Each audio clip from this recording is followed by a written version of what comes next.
The Brandon Aiyuk shit, it's ridiculous, man. Andrew Fillipponi came out with a tweet today saying that, the Steelers have a verbal agreement in place. Breaking news. I have the inside information. And then literally he was on his show today. Bays, as soon as I tuned in, bro, him and Mahler with his bald head gleaming off the Power of Bowser studio lights, bro, laughing, running amok because he done hoodwinked, he done bamboozled, and the whole entire Steelers fan base. And he's been hoodwinking y'all and bamboozling y'all and bullshitting y'all with these fake ass stories for ratings all off season long. All off season long. And it's pretty sad and it's pretty pathetic, man, that Andrew Fillipponi's only goddamn competition in town on the radio is Mark Madden, a guy that can't even walk from the kitchen to the living room without having to take a break. Gets better ratings than you, Andrew Fillipponi, because all you do is spin straight bullshit and straight garbage, man. Garbage. And you pander to a bunch of fragile Steeler fans' egos. That's all you fucking do. At least Mark Madden doesn't kiss ass, all right? I don't agree with some of the shit he be saying, and he does slander a little bit here and there, but nowhere near does he go out there and like report shit as factual information like Andrew Fillipponi does. And this idea that Brandon Aiyuk is going to come to the Steelers, who is basically essentially threatening a holdout for the Pittsburgh Steelers or from the 49ers to get traded, I don't even understand why. It doesn't even make any sense to me. Like, the 49ers front office straight out came out and said that they are not willing to trade Brandon Aiyuk. But this is a story that's obviously driving ratings, that's getting everybody talking, so the media's got to keep pushing it. They got to bring the gravy home. They got to drive the ratings. And how are they going to drive the ratings? By hoodwinking and bamboozling all you Kool-Aid drinkers out there that believe everything you read and see in the media. When Andrew Fillipponi is just a total hack. If you're from Pittsburgh and you read his tweets on a day-to-day basis, and if you actually listen to his show for like 20 minutes, that's all you really need to know, that this guy is a hack, this guy is a troll, and this guy will say absolutely anything to get a goddamn click on his stupid ass show or one of his stupid ass articles from 93.7 The Fan, which is garbage anyway. It's literally a 3-hour show filled with an hour and a half of commercials. It's literally unlistenable. Unlistenable. They talk about nothing of substance ever. You're talking about the flagship station of the Pittsburgh Pirates, and they're the fucking thick of it right now. The goddamn thick of it. And he's out here talking about some bullshit ass trade scenario that's never going to happen. The Steelers are never going to pay Brandon Aiyuk. They're going to trade a second round pick. They're going to trade Dan. They're going to trade 2 starting linemen. They're going to trade all these players to bring in a guy who's on the last year of his contract, and then they're going to have to get into a negotiation stalemate. After they're going to trade for a negotiation stalemate. That's what they're going to do. When they don't have a quarterback on roster next year, they don't have a running back on roster next year. They're the Walter Payton Man of the Year, Cam Hayward, is not on roster or contract next year.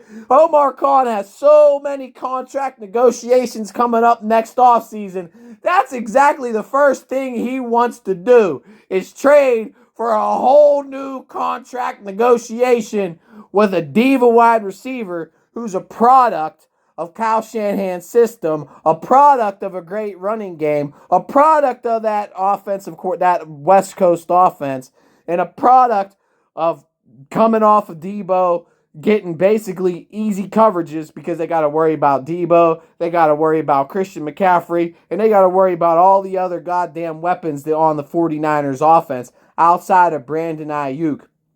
And we have this little known receiver, the best known receiver in the NFL. If you're from Pittsburgh and if you're from Georgia, you know who an elite wide receiver in the making is, and that is George number 14, GP, the dog, Pickens, spectacular catch Pickens, who makes spectacular catch after spectacular catch after spectacular catch, and is an alpha and is a dog who wants to be number one. And that is what he is this year for the Pittsburgh Steelers in his third season. Only 23 of years of age coming into his third season, who led the NFL in yards per catch, who was getting limited targets last year, being the number 2 wide receiver.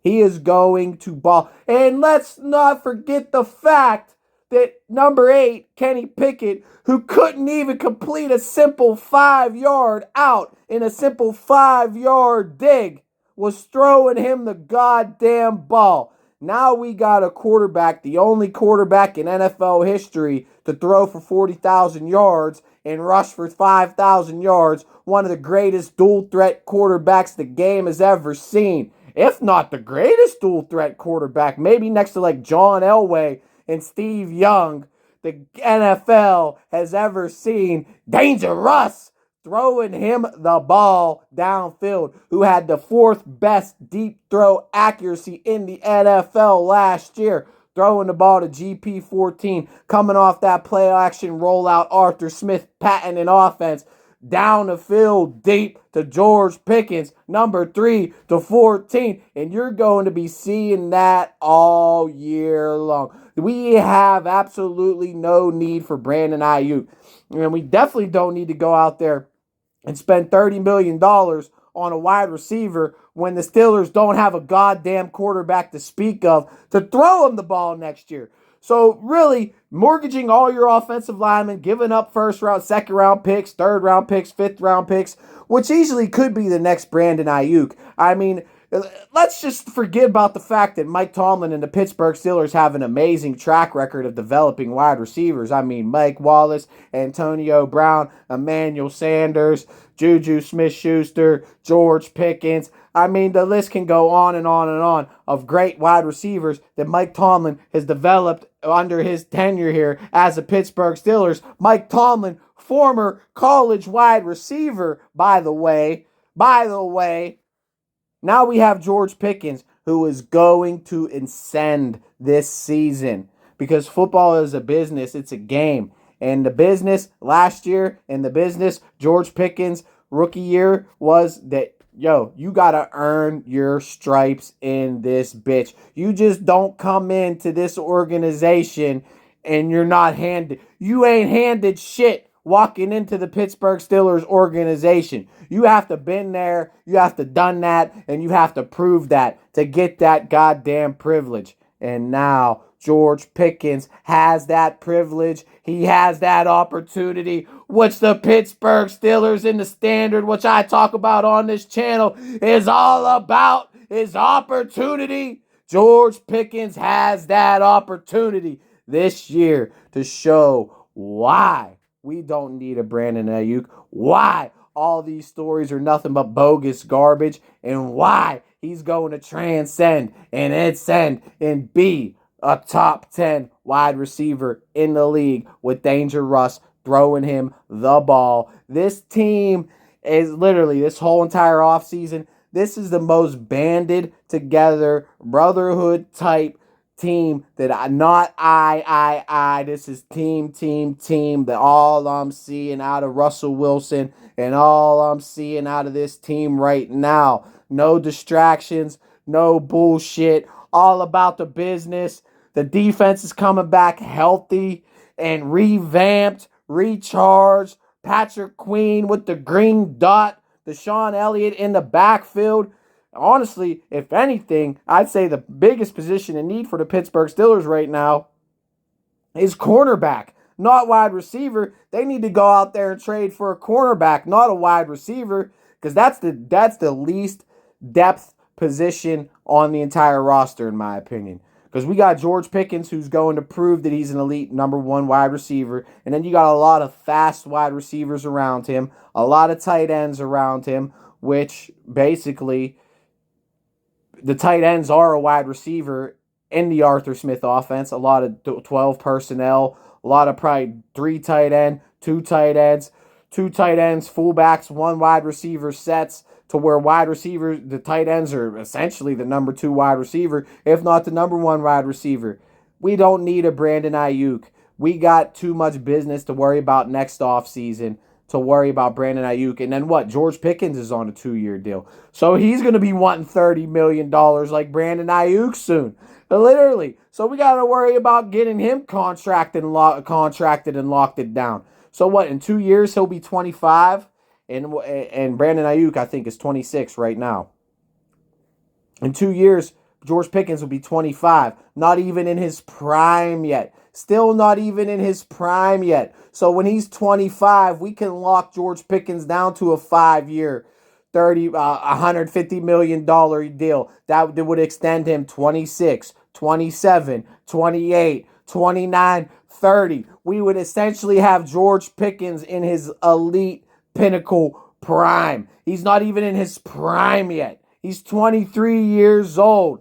So just keep your eyes open and watch why the con artist is not biting on this Brandon Aiyuk bullshit. The con artist has already addressed this shit in his media availability during the beginning of training camp and said, I have not been in negotiations with the San Francisco 49ers. Yet the media still wants to run with this narrative as if it's true or as if it's factual.